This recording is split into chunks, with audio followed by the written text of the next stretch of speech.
ఒకే వేదిక మీదకు 3 రాష్ట్రాల అధినేతలు, ఓవైపు తెలుగు రాష్ట్రాల సీఎంలు, మరోవైపు కర్ణాటక ముఖ్యమంత్రి.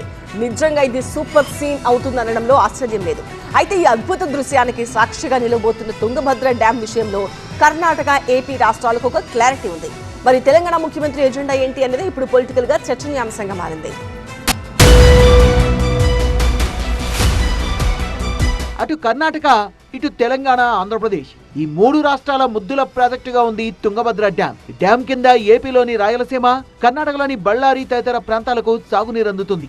ఈ విషయంలో 2 రాష్ట్రాల మధ్య ఒక అవగాహన ఉంది. మరి తుంగభద్ర డ్యాం కు సంబంధించి ఇప్పుడు 3వ రాష్ట్రంగా ఉన్న తెలంగాణ నుంచి సీఎం రేవంత్ రెడ్డి ప్రాజెక్టు పునఃప్రారంభోత్సవంలో పాల్గొనబోతున్న వేళ పొరుగు రాష్ట్రాలతో ఏం చర్చిస్తారనే ఆసక్తి ఏర్పడింది. ఇప్పటికే ఈ విషయంలో ప్రతిపక్ష బీఆర్ఎస్ స్పీడ్ గా రియాక్ట్ అయింది. సీఎం రేవంత్ రెడ్డికి లేఖ రాసిన మాజీ మంత్రి హరీష్ రావు తెలంగాణ హక్కుల్ని తాకట్టు పెట్టదని లేఖలో సూచించారు. కర్ణాటక అక్రమ ప్రాజెక్టుల్ని అడ్డుకోవడంతో పాటు ఆర్డీఎస్, తుమ్మిళ్ల, భీమా ప్రాజెక్టుల ప్రయోజనాల్ని కాపాడాలని డిమాండ్ చేశారు. పాలమూరు రైతుల భవిష్యత్తును ప్రమాదంలోకి నెట్టొద్దని కోరారు హరీష్ రావు. కర్ణాటక గడుతున్న అక్రమ ప్రాజెక్టులకు సహకరించడం సరికాదన్న హరీష్ రావు రాష్ట్రానికి రేవంత్ ద్రోహం చేస్తున్నారని లేఖలో ఆరోపించారు.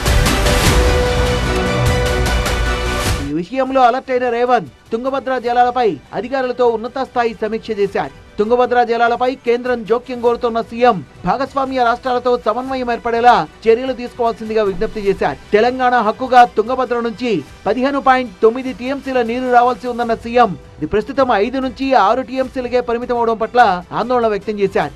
ఆర్డీఎస్ కింద 83,987 ఎకరాలకు నీరు అందాల్సి ఉందన్న రేవంత్ తుంగభద్ర బోర్డును మరింత పటిష్టం చేయాలని కేంద్రానికి సూచించారు. 59 కోట్ల రూపాయలు డిపాజిట్ చేసిన ఆర్డీఎస్ పనులు పూర్తి కాలేదన్న సీఎం రేవంత్ ప్యాకేజీ 1, 2 పనుల్ని వెంటనే ప్రారంభించాలని అధికారులు ఆదేశించారు. అధికారులతో చర్చించే అంశాలనే 3 సీఎంలు కలిసే వేదికపై రేవంత్ లేవనెత్తే అవకాశం కనిపిస్తోంది. తుంగభద్ర డ్యాం సరే, మరి నీటి వాటాలు, ఆర్డీఎస్ మాటేంటని రేవంత్ ప్రశ్నించబోతున్నట్టు ప్రభుత్వ వర్గాలు చెబుతున్నాయి. 3 రాష్ట్రాల మధ్య కట్టిన Rajolibanda diversion scheme repair సంగతేంటని CM ప్రశ్నించే అవకాశం ఉందంటున్నాయి. కాలువల పూడికతీత, రాష్ట్రాల ఆక్రమణతో తెలంగాణ నష్టపోతుందనే అంశాన్ని కూడా ప్రస్తావిస్తారని తెలుస్తోంది.